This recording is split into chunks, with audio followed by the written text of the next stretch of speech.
We at the law school are very pleased to bring a program like this together because we're going to focus now. So often as Americans, we see ourselves as kind of a self-contained unit. We don't need anybody else. We don't, a lot of times we have people that never leave the United States. And when we read our material, it's from an American perspective. And today, we'd like to approach this a little bit different.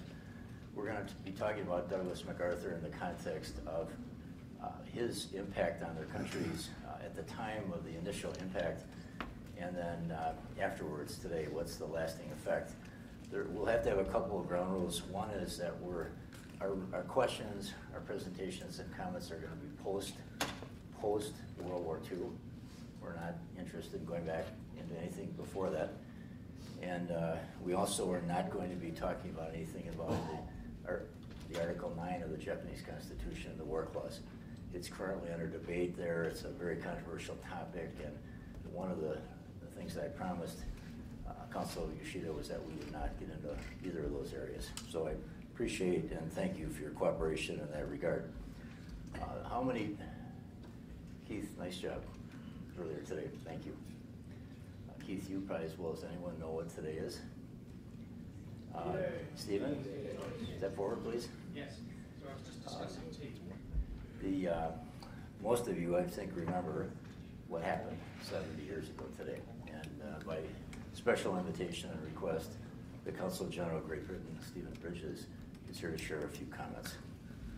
Thank you very much. I'm not sure if I've got a mic. Can you hear me all right? Yeah. Charles said that we're not going to discuss World War II, and we're going to move forward. Well, actually, just bear with me. For 10 minutes, we are going to discuss World War II. And actually, I'm not going to talk about MacArthur. I'm going to talk about another famous American military man who made a statement 70 years ago. And if you bear with me, I'll read it. Soldiers, sailors, and airmen of the Allied Expeditionary Force, you are about to embark upon the great crusade towards which we have striven these many months. The eyes of the world are upon you. The hopes and prayers of liberty-loving people everywhere march with you.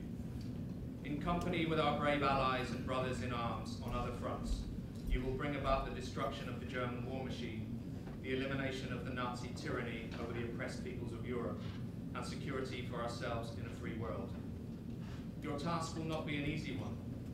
Your enemy is well trained, well equipped, and battle hardened. He will fight savagely. But this is the year of 1944. Much has happened since the Nazi triumphs of 1940. The United Nations have inflicted upon the Germans great defeats in open battle, man to man. Our air offensive has seriously reduced their strength in the air and their capacity to wage war on the ground. Our home fronts have given us an overwhelming superiority in weapons and munitions of war and placed at our disposal great reserves of trained fighting men. The tide has turned. The free men of the world are marching together to victory. I have full confidence in your courage, devotion to duty, and skill in battle. We will accept nothing less than full victory. Good luck, and let us all beseech the blessing of His Almighty God. Statement issued by General Eisenhower just on the eve of the D-Day landings, which happened 70 years ago to this day.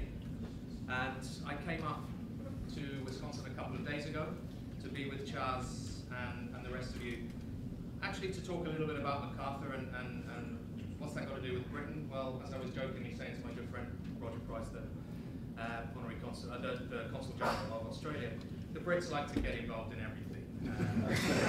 Over the years.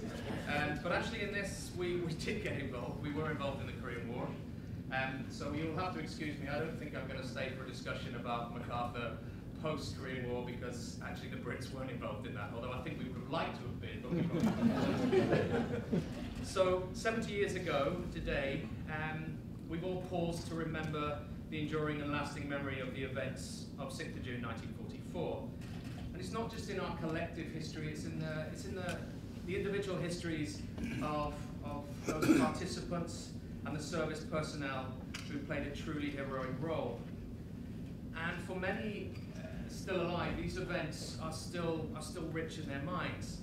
And I was speaking to my octogenarian mother before I came up here, and she said, why are you going to Wisconsin? And I said, well, it's part of my consular patch, but I'm also going to attend events about General MacArthur, about the Korean War, World War II, and especially as the time is coming up to the D-Day Landings Memorial. And I could tell in her voice that this still resonated. And then she started to tell me a story that I'd never really heard before. I knew that both my father, who was associated with the Navy, he was a naval architect, who wasn't allowed to serve because he had to, I guess, we were running out of ships, so he had to draw them quickly. And my mother were involved in the war, and I didn't really know what she did. And she said, well, she was 16 in 1944. She'd started when she was 13 with her sister, and they were involved in the sewing team. They were part of a team of ladies in the villages around the UK who were just basically churning out uniforms. And she remembers vividly in late May 1944 that there was a rush on for Navy uniforms.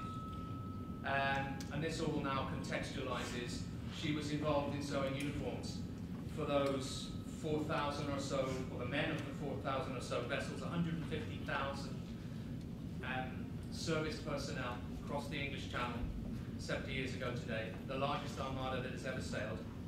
And she played a part in that in her own way, and it sort of, I guess, added a little bit more of a sense of passion for me to be here and to talk to you all today about 70 years ago. And then I sort of mentioned to her, but you didn't know any of the people you were sewing these uniforms for.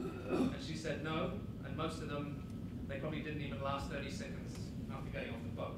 Such was the carnage of that battle.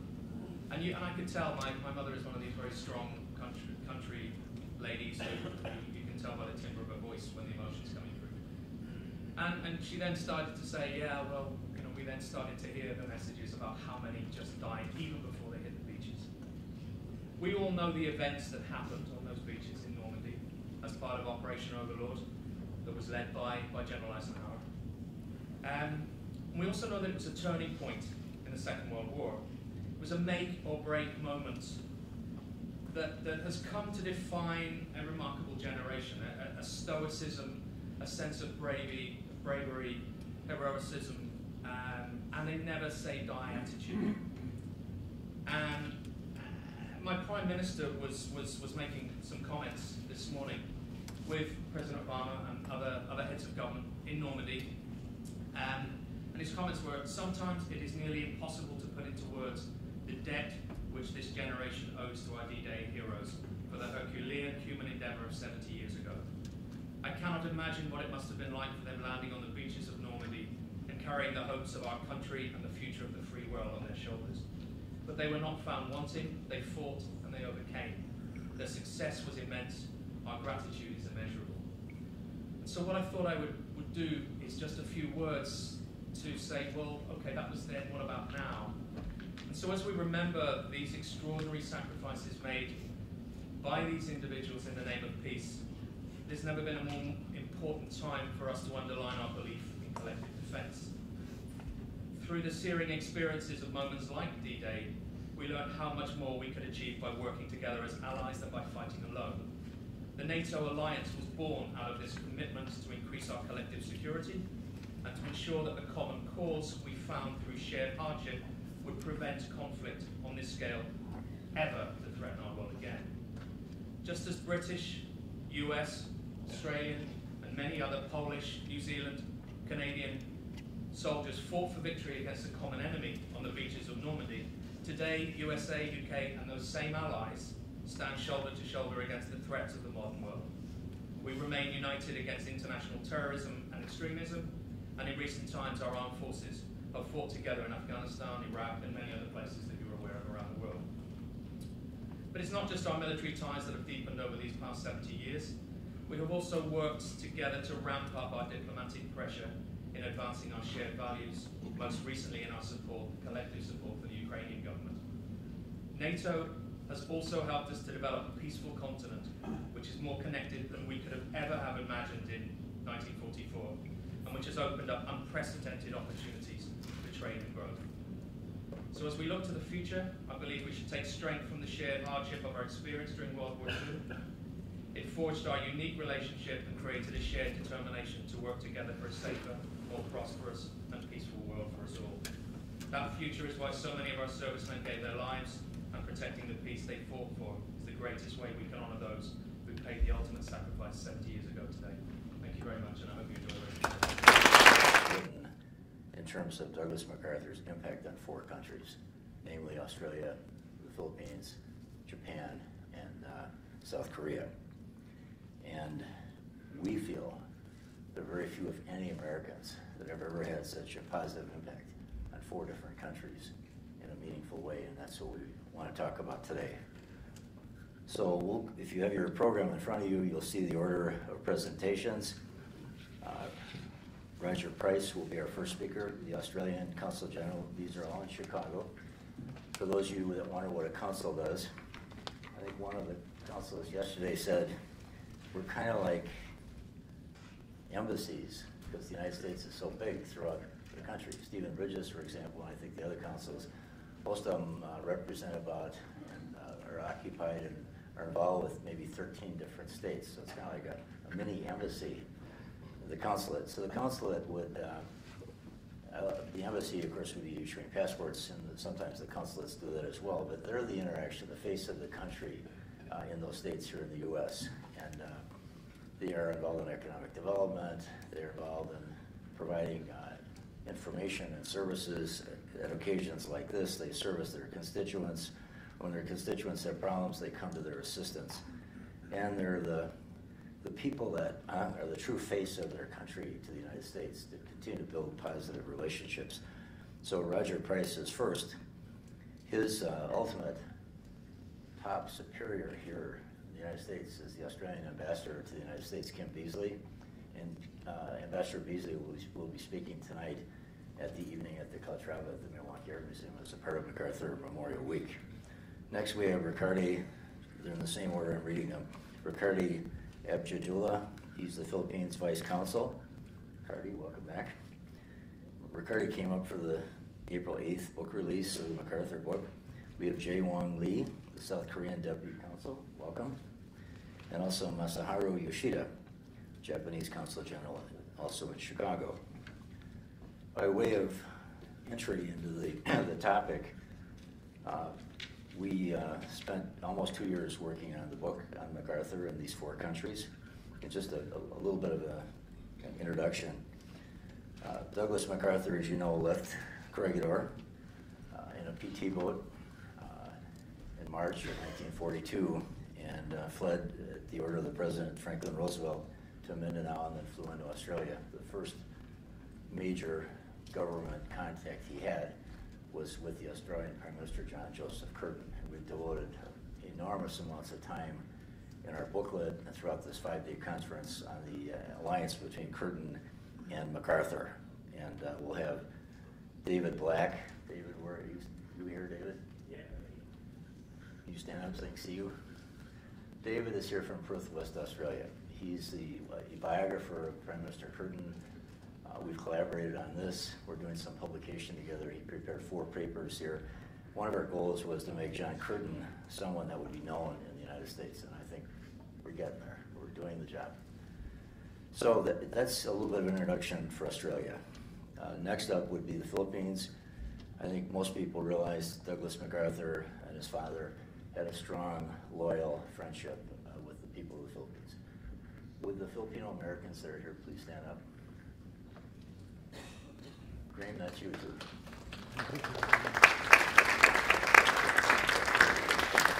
So, the reason I did this is we have empowered and enfranchised our Filipino American community in Milwaukee.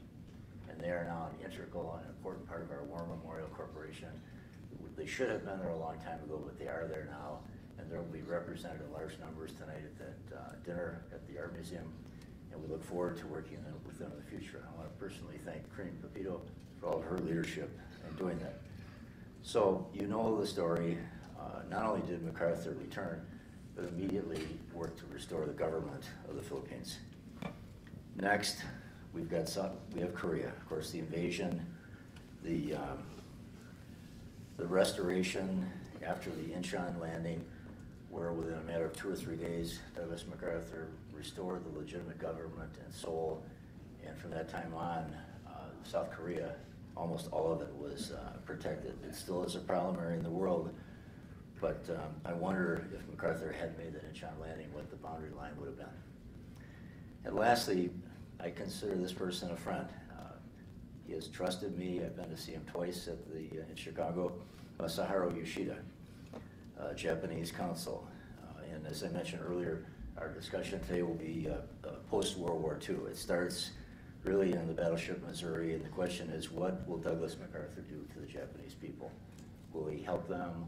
Will he help to transform the country from a feudal, militaristic society into a great democracy? And Consul Yoshida will be speaking to that as well. So what we're going to do is have 7 or 8 minutes by each consul in that sequence. At the end, we'll have questions and answers. Again, I'd ask that we keep this post-war, World War II, and avoid Article 9 of the Japanese Constitution. So we'll start with Consul Michael Roger Price, Australian Consul General in Chicago.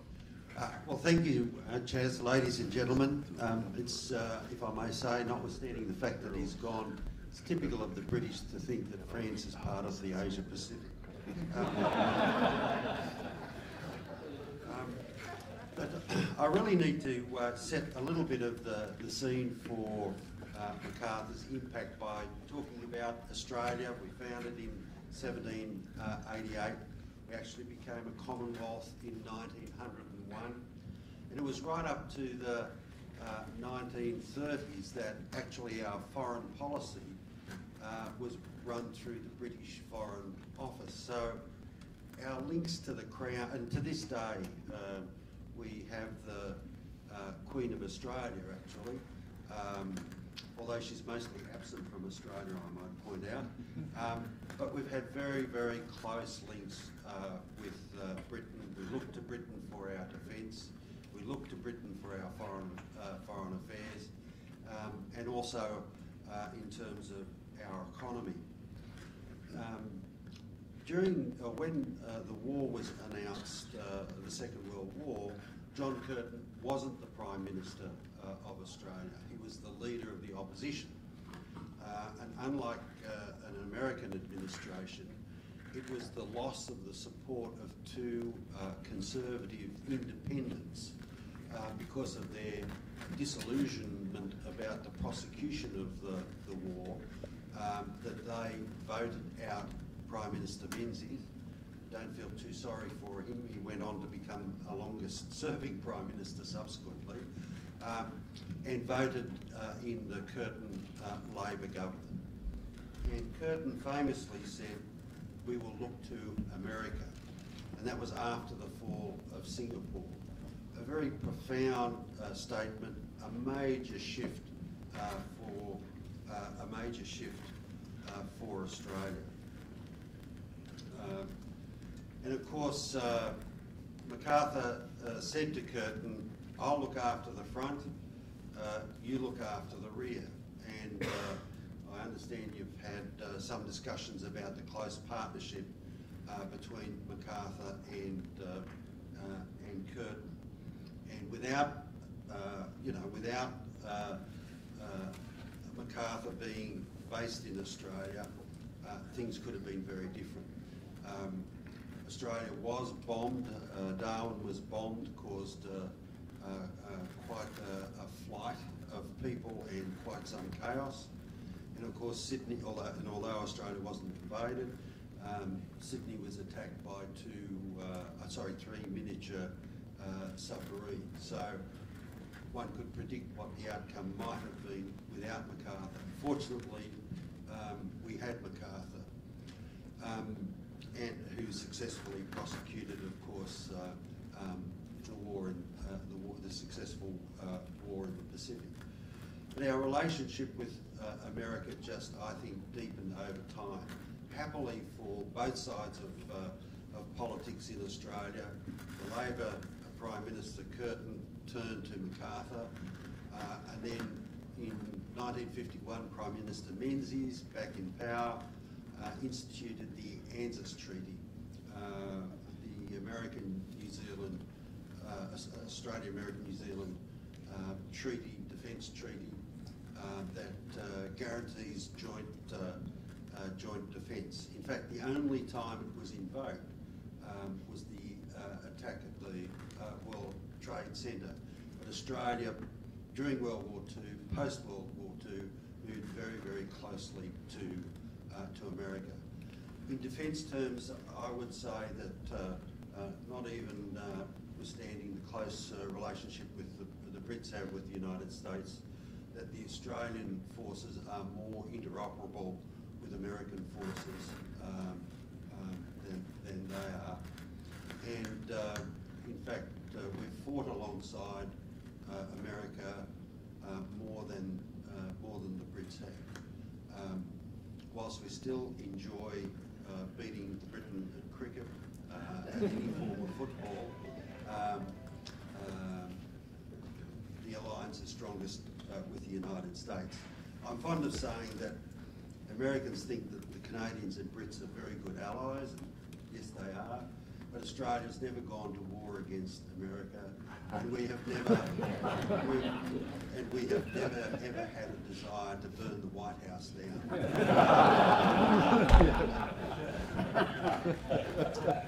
But I think the relationship is much more these days than defence. Economically, the US is a major investor in Australia. In fact, if I could quote Ambassador Bleicher's words, the American ambassador to a former American ambassador to Australia, you know, American companies should come down to Australia because it's like doing Asia on training wheels. Interestingly enough, notwithstanding the fact about how much Australia is embedded in Asia, our largest foreign overseas investment is in fact in America, and there's about $1 trillion worth of two-way investment.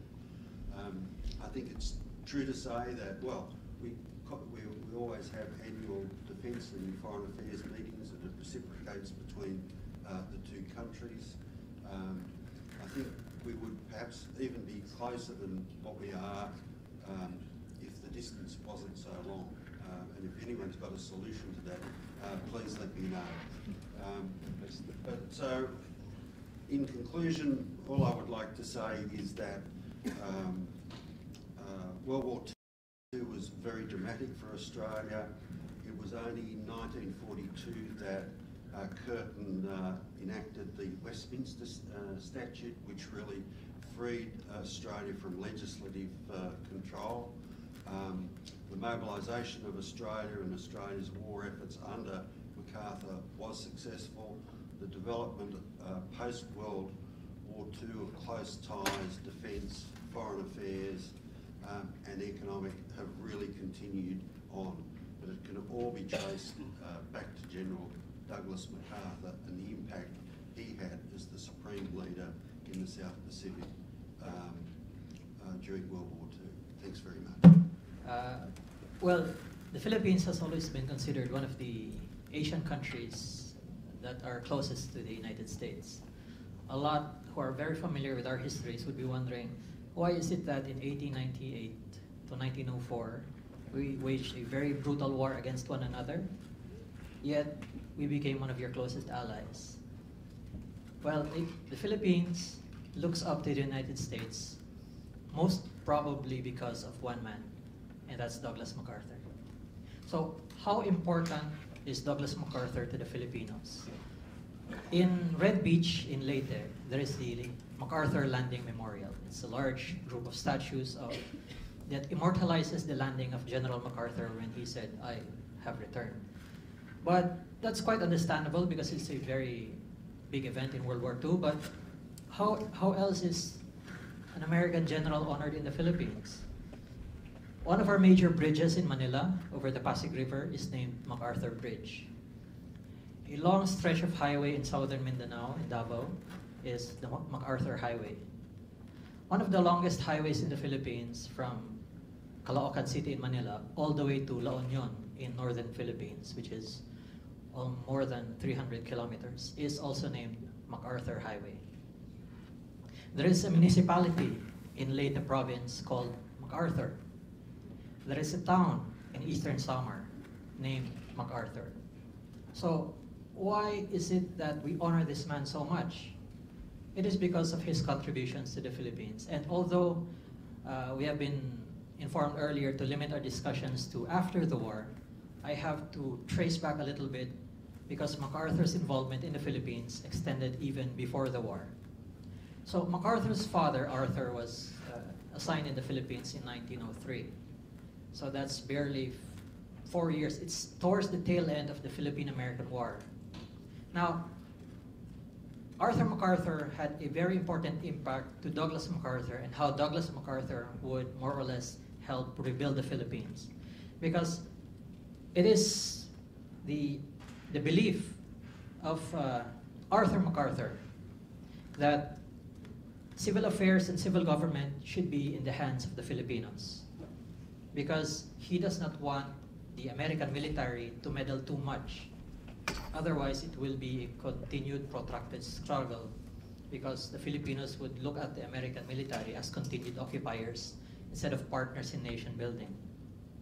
Now, I will try to divide my discussion of MacArthur's impact to two things. One is the obvious impact that he had with regards to institution building, and the other one is something that is often overlooked and not really known by a lot of people.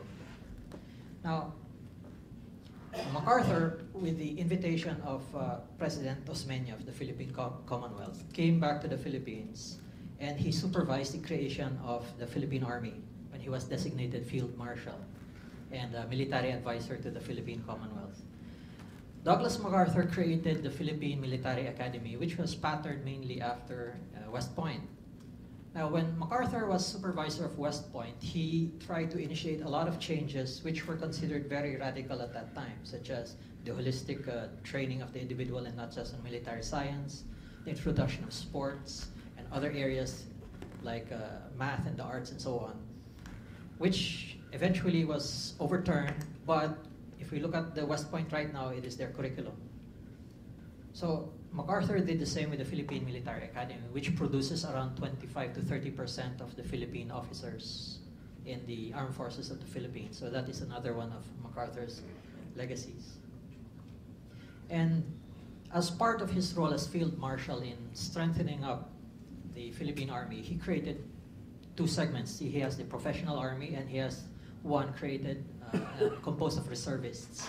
So because of MacArthur's suggestion, President Osmeña, President Quezon, sorry, gave Executive Order number 207, which basically required or made the Reserve Officer Training Corps, ROTC, he made it obligatory because before it was optional. So he made it obligatory to all universities and colleges in the Philippines with the aim of producing 40,000 able-bodied men within 6 years. And this was in 1935. So what is the impact to World War II? By the time that the Japanese came to the Philippines had enough men, able-bodied men, well-trained men, thanks to General MacArthur. So the national defense of the Philippines, if I may say so, delayed the timetable of the Japanese Imperial Army. Because if not for the solid defense of the Philippine Army together with the United States Armed Forces in the Far East, in Corregidor and Bataan, during that time in 1941, perhaps the Japanese could have landed in Australia. We do not know. One of the other great ifs in military history.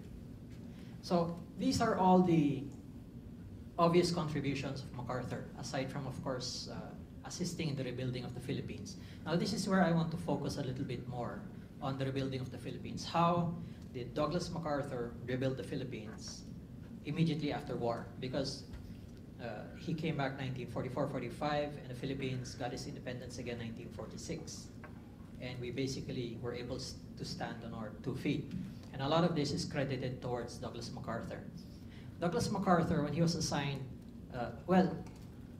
he did not have to come to the Philippines. In their plan to go to Japan, the Philippines was not really their plan. If I remember my history correctly, their primary aim was, I think, Formosa or Taiwan. But MacArthur said it is our, quote, it is our moral obligation to assist the Philippines. So this is one thing where we really appreciate, the Filipinos really appreciate MacArthur, because the Filipinos have this belief which is called palabra de honor.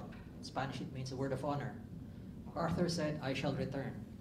Just imagine if he did not return. So he made it his point to go back to the Philippines and announce that he has returned. So he kept his promise to the Filipinos, which for us, when you make a promise, we basically expect you to keep it. And he kept his promise, and that really helped a lot. And in the rebuilding of the country, he started with the liberation of Luzon. He was not militarily obliged to liberate the central and southern Philippines, but he proceeded to do so. Now, MacArthur, in his negotiations with White House and the civilian authorities, came up with several requests or demands, depends on how you look at it, which basically gave him a free hand in the selection of how to rebuild the Philippine government. Now, having lived in the Philippines for many years while he was still with his father, MacArthur knew the Filipinos. MacArthur was very familiar with Philippine affairs. So he did not arbitrarily dismiss the members of the Laurel government. The Laurel government is basically the republic in the Philippines, a government set up by the Japanese. So I think it's similar to the government set in France by the Germans. Now, anybody who is not familiar with that country would automatically dismiss all members of that government. But MacArthur said no. We should select each one. So, to MacArthur's mind, not all rebels, meaning those who were in the guerrilla movement, not all of them would automatically be members of the new government. And not all members of the Japanese-sponsored government would automatically be dismissed. So he treated everything on a case-to-case basis. One very good example is President Manuel Rojas. President Manuel Rojas is the first Philippine president after independence. Now, if MacArthur arbitrarily said, dismiss all members of the Japanese puppet government, Rojas would never become president of the Philippines because Rojas was a member of the Laurel government. Yet, he was closely investigated, and not just him. So what MacArthur did was he established these committees in all of the different cities and municipalities in the Philippines to determine the best way for peace and order and continuity to continue. So what he did was, there were committees composed of trusted people in the communities, respected people in the communities, to evaluate who would be the most qualified, capable, and trusted person to temporarily act as mayor or governor. So these committees would either select if this person was a guerrilla, if he was qualified, then he might be because he trusted, and so on. Then MacArthur gave his endorsement, and he became the temporary governor or mayor. So what MacArthur basically wanted to do was to ensure that there was continuity. If there was not one person who was identified that is capable, then he selects somebody from the pre-war government. So there is a sense of continuity. So if he was mayor before the war, and if there's no one else, then temporarily he will act as mayor until elections. And I think that is one of the most powerful contributions that MacArthur has given. And if I may relate that to modern history, let's say Iraq, I think one of the major mistakes that the American government, sorry for me saying this, but one of the major mistakes that I think they committed, and other experts would also say as well, was they arbitrarily dismissed all the ruling officials in Iraq. They dismissed the Iraqi army and everyone because they were all linked to Saddam Hussein. And we all know now what happened next. So MacArthur avoided that.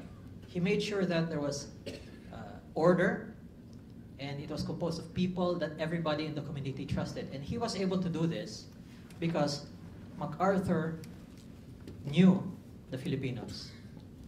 What he emphasized with his staff was that as much as possible, civil affairs will be in the hands of the Filipinos with very minimal involvement of the American army. And his reason is that if the American Army involves itself too much in the running of civil affairs, then, to quote MacArthur, there will be a repeat of 1898.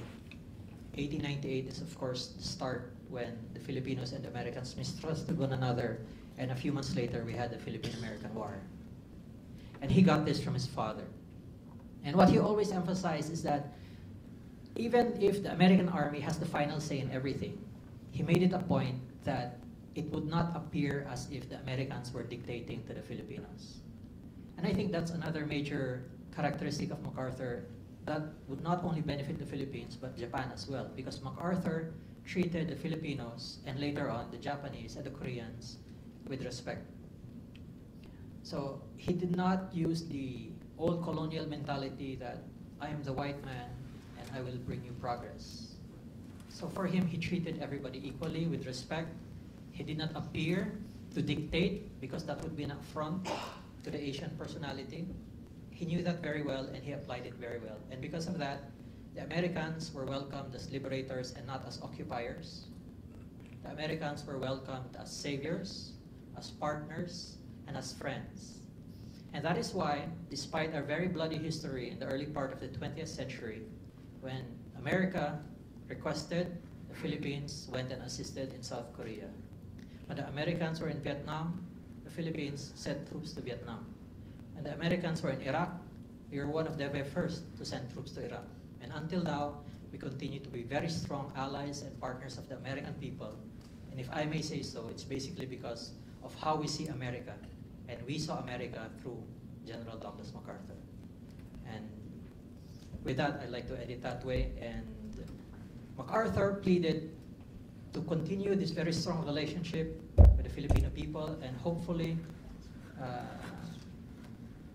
some mistakes that were committed in the past can be rectified, such as the unequal treatment of Philippine veterans who fought in World War II. We fought side by side with the Americans, and yet our veterans don't receive the same benefits even after they were recognized as part of the United States Armed Forces in the Far East. There are some bills in the US Congress that are trying to rectify that. MacArthur promoted that this be passed, and hopefully with your help, you can assist in giving justice to your Filipino brothers. Thank you. Ladies and gentlemen, my name is Woong. I'm the Deputy Consul General of Chicago. Personally, it is quite an honor to have a chance to talk about General MacArthur from all of you. Because when I was very young, General MacArthur is more like the greatest soldier in the world for the boys of my generation. In Korea, General MacArthur is well known for his Incheon landing. His strong, decisive, and brave leadership impressed people of Korea. He is one of the heroes that Korean students learn in their history classes to appreciate his achievement and how it impacted Korea. Back in 1950, on June 25, the North Korean army invaded South Korean territory by crossing the 38th parallel designated after World War II. And General MacArthur saved Korea. As United Nations Commander-in-Chief of Korea, MacArthur directed the Incheon landing. The Battle of Incheon was an amphibious invasion that resulted in a decisive victory and strategic reversal in favor of the United Nations. Thanks to the unwavering determination and outstanding strategy of General Douglas MacArthur, United Nations force of 261 naval vessels and 750,000 troops achieved a miraculous victory. The great victory was made possible through the sacrifice of the United Nations troops along with Korean Navy and Marines. The majority of United Nations forces involved was US Marines, and it is commanded by General Douglas MacArthur. MacArthur was the driving force behind the operation, overcoming the strong misgivings of more cautious generals to a risky but very indispensable assault of an extremely unfavorable condition.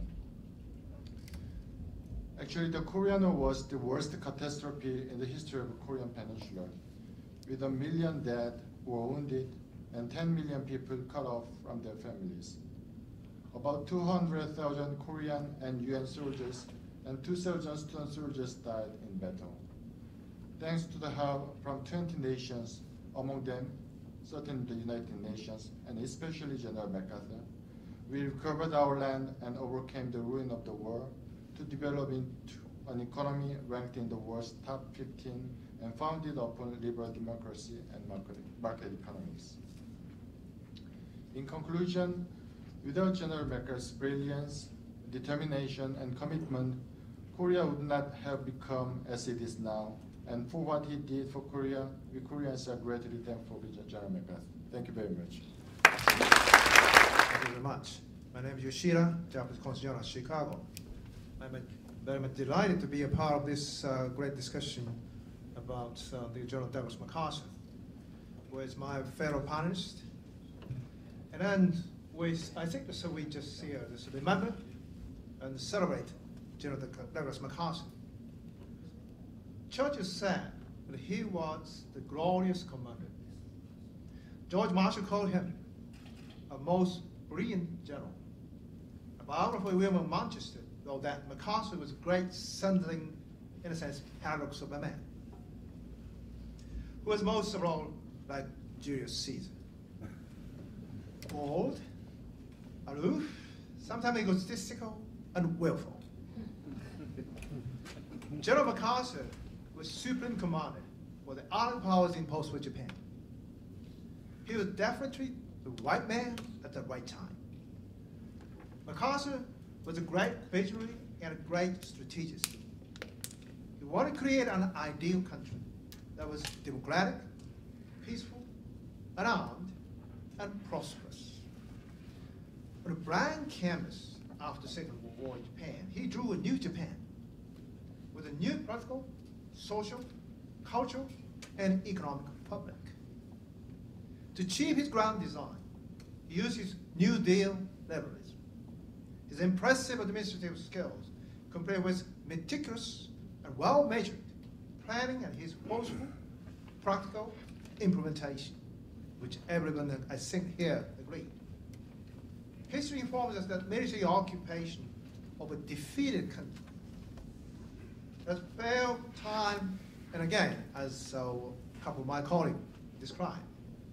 MacArthur won and beat the odds.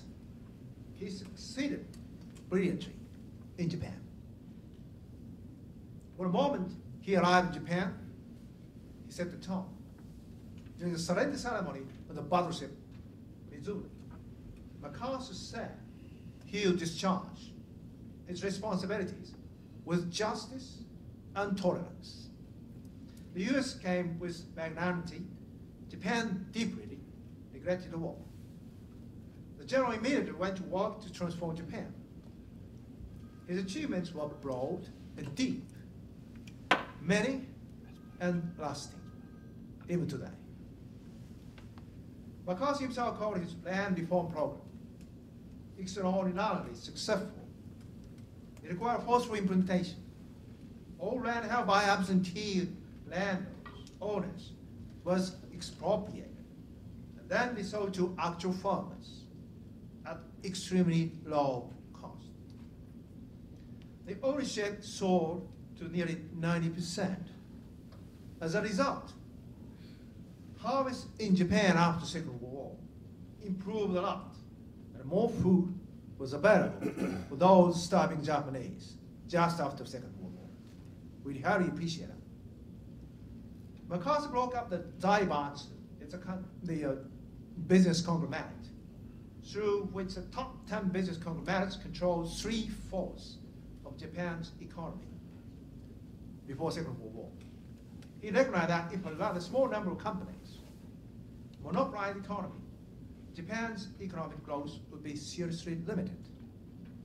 Now, people's ability to improve their lives would be constrained.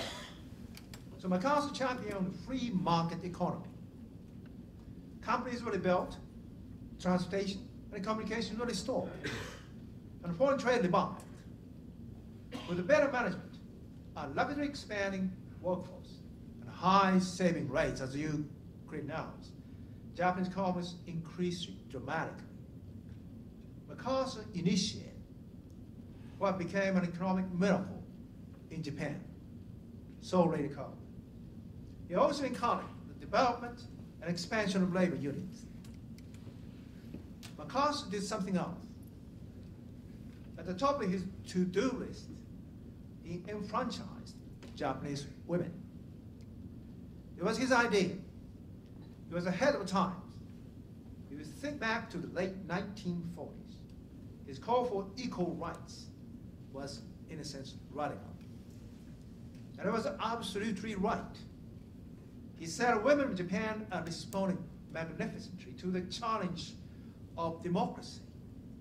In the 1946 election, the first election after the Second World War, 67% of female voters turned out, much higher even today, than today. 39 women were elected to the Diet. Our Congress, which was a significant step forward, was a remarkable story. MacArthur right away in bringing us together at a former left fielder of West Point varsity team. He saw the opportunity through our shared passion for baseball, which we still share. He ordered the resumption of professional baseball in Japan, and he provided thousands of baseball mitts, balls and mitts to Japanese children. When he brought 20 US players to Japan in 1949, 100,000 people gathered them in Tokyo in 1949, waving American flags. Amazing. With one masterful stroke, MacArthur brought post-war attention, have restored moral in Japan and laid a foundation for friendship for today. He called it, too, the greatest piece of diplomacy ever. The next year, he brought baseball great Joe DiMaggio to Japan. MacArthur's dedication to Japan was an absolute. He was an ultimate workaholic, like Japanese. He was in the office 7 days a week, 365 days a year, including Christmases. He never took a vacation. He never toured Japan's cultural sites. President Truman invited him to visit Washington on 2 occasions, including the opportunity to address the joint session of Congress. MacArthur declined both times. During his 5 years in Japan, he stayed in Tokyo, focused solely on his work. The only exceptions were trips to the Philippines and South Korea. And he met with President Truman of Wake Island in Southern Pacific. That was the only time he left Tokyo. When President Truman fired Douglas MacArthur in the Cold War, all of Japan was shocked. The Asahi, one of the leading newspapers, wrote that Japan's recovery must be attributed solely to his guidance. We feel as if we have lost a kind and loving father. Prime Minister Yoshida at that time, I have no relation with him, but they expressed his shock and sorrow beyond words. From the outset, MacArthur was determined that occupation would become his self-imposed destiny. The crowning achievement of distinguished career. Biographers Samuel Morris perhaps summed it up best. He wrote that what MacArthur accomplished in Japan is one of America's greatest feats of leadership. General Douglas MacArthur more than succeeded. His achievement in Japan have benefited Japan, the United States, Asia, and the world, far beyond what anyone could have imagined, even MacArthur. That is how important his deeds were at the time, and today, or will continue to be in the future. For Japan and the Japanese people, General Douglas MacArthur has our deepest appreciation. Thank you very much.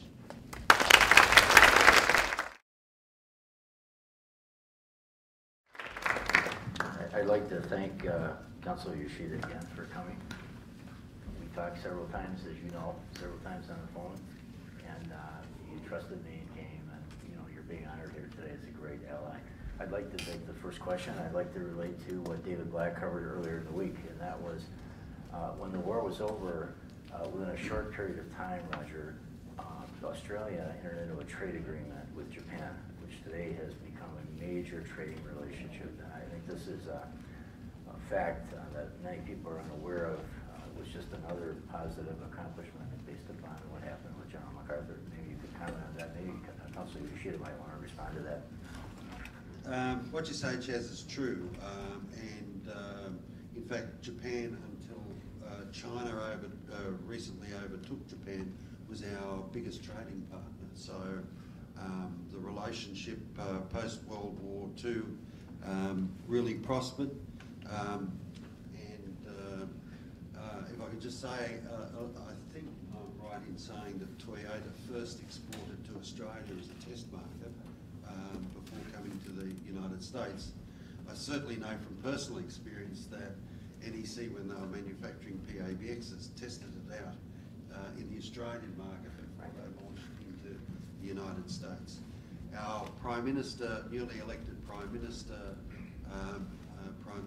Abe, has signalled out the relationship between Australia and Japan as being one of the most important in Asia, and has given it perhaps an even greater prominence than it recently had. Last but not least, we've concluded a free trade agreement with Japan under the new government, and also one with South Korea. So our ties with Japan are very, very strong. Yeah, that's true. My colleague from Australia said it. Actually, I think it's an industrial structure of Japan, and also that's of Australia, is really complementary. Australia, as you know, is one of the greatest agriculture producer, as well as resource producer. And in Japan, we are heavily dependent on the trade, especially the international trade. And also, our bilateral relationship in terms of trade was quite unique. Japan has been known for its very huge trade surplus, but not anymore, but all through 1990. And Australia has been at that time was the only country who had very huge trade surplus against Japan. And then it's so that's how this trade relationship is so complementary. And then we appreciate the Australian support for the industrial structure, supplying us the huge amount of agricultural products, as well as the United States too. But as he says, maybe to a large extent, because of General MacArthur's linkage between these two countries. So anyway, I think that Japan regards Australia, as he mentioned this, that we just recently they finished up negotiation free trade agreement with the Australia. That also shows our recent deepening of bilateral trade relationships. Thank you. I'd like to just make an observation first. When you look at that period of the world, and we had a presentation at the Kiwanis on Wednesday on this, the United States in terms of its relationship with the countries in Asia, and you look at Australia, the Philippines, South Korea, and Japan, 4 tremendous allies of the United States, and 4 countries that are committed with the United States to maintain peace in the world. And you look at some of the recent incursions that are going on with the Chinese and what's happening with the buildup of naval forces there and so on. These countries, to maintain the peace of the world, need to stay united. And I guess I submit that the foundation for this was really created by General MacArthur. So, Ricarte, I'd like to ask you a question on a different note, and that is, you are very aware of the relationship between all the MacArthurs and the Philippines, and in particular, Jean Faircloth MacArthur and her friendship with the Filipino-American children. Could you comment on Jean MacArthur and what her relationship was with the Filipino people? This is the wife of the general. I think she shared the same affection for the Filipinos, just like her husband, General MacArthur, had. In fact, in one of the anecdotes that President Quezon gave earlier, Osmeña, I think, if memory serves me right, was that if MacArthur was not assigned as Supreme Allied Commander for the Pacific, and he was not given command of the forces in South Korea, General MacArthur was said to have mentioned that he would have retired in the Philippines and assisted in the rebuilding of the Philippines. So for somebody who can choose to stay anywhere, and if he had a choice, he would stay in the Philippines, would show how much he has grown to love the country and the people, and that is shared by his wife. And it was also evident, of course, through the different activities that Jean did with Filipino children. And you don't do that if you don't have a genuine affection for it. So I think that is also reflective of the General MacArthur himself. Yes, in behalf of the Filipino Americans here in Milwaukee, I would like to thank you for making this week a reality. And also, I would like to thank the consuls for their excellent presentations. I just have two things to mention. One is about Mrs. Jean MacArthur. We have a small foundation in Milwaukee that was founded in 1965. It's called the Rizal MacArthur Memorial Foundation. And this foundation is a humanitarian group. In fact, our chair here is present, Princess Amrida Kiram. I belong to this organization, and we conduct medical missions, surgical missions. And we usually go to Tacloban, Leyte, where the general landed. And we actually have visited Palo Beach, where the statues, there are 7 bronze life-size statues that are there, that are still there. And that's where General MacArthur landed. The other thing that I'd like to point out, I know Consul Abejuela made mention of the many, many things that immortalize General MacArthur in the Philippines, but I think he failed to mention the MacArthur Suite in the Manila Hotel. So Manila Hotel is the premier hotel of the old hotels in Manila, and MacArthur Suite is on the top floor of the hotel, and it overlooks Manila Bay. It's a wonderful place to visit and to stay at. And the other thing, yeah, I think I mentioned the two things. So the suite and the Rizal MacArthur Memorial Foundation. That's right here in the wall. Other questions? Yes. Mea culpa, I missed that one. But now that you mentioned that, there is a MacArthur Hotel in Leyte. So not just a suite, but an entire hotel named after him. So that's how much the Philippines really looks up to General MacArthur. And I think it is not far-fetched to say that if he did proceed to stay in the Philippines, and I am sure he will be granted Philippine citizenship, if he ran for president of the Philippines, he will win hands down. Yes.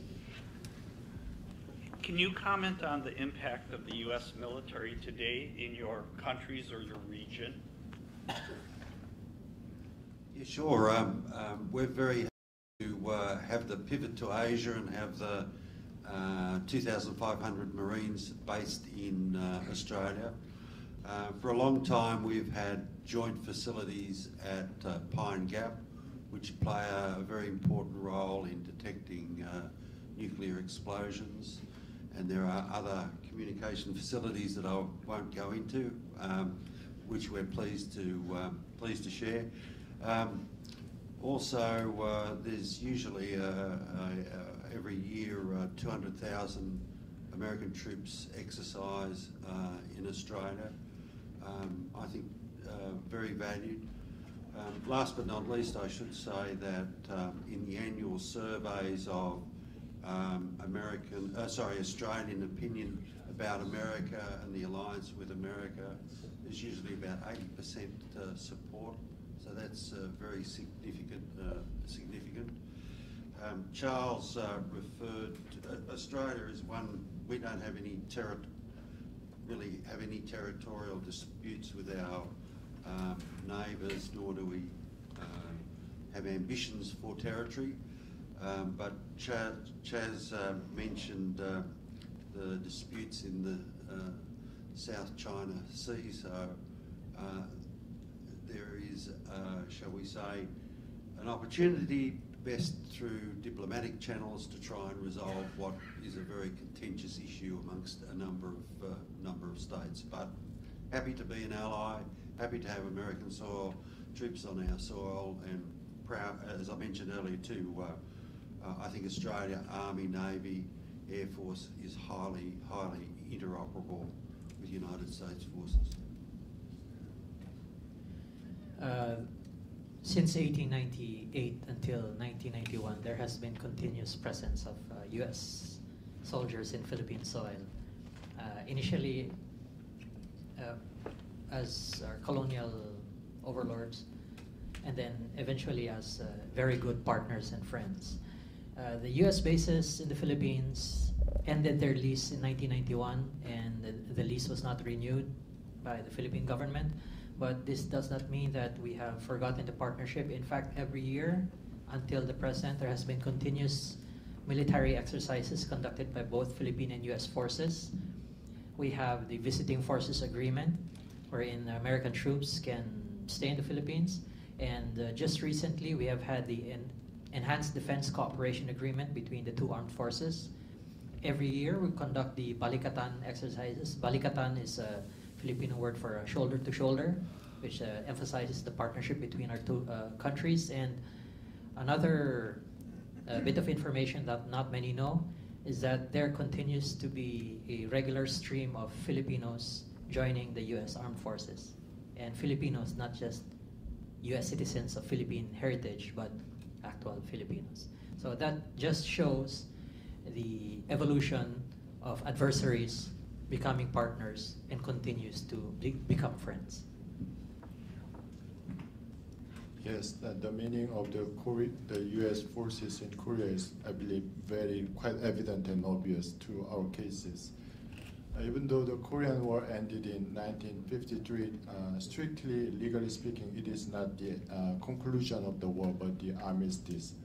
So we could say that the Korea is still in the situation of the continuing war, just told by the armistice agreement between United Nations and the North Korea. And for the U.S. Armed Forces actually founded in Korea even before the Korean War in 1950. It was founded in 1946. And from then on, the U.S. forces were the indispensable kind of power to not just protect Korea, but I believe the freedom and democracy and liberal economy as a whole, because we are at the front line confronting the communist neighboring country of North Korea.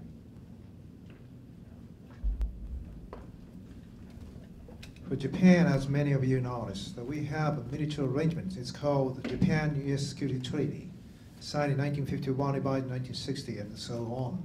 And I think the Japan-U.S. Security Treaty is a core part of our defense, as well as a core part, a cornerstone of stability in East Asia. We highly appreciated the U.S. military presence, numbering dozens of thousands of U.S. soldiers, servicemen stationed in Japan, all over mainland Japan as well in Okinawa. It's critically important for the stability and the safety of Japan and Japanese people.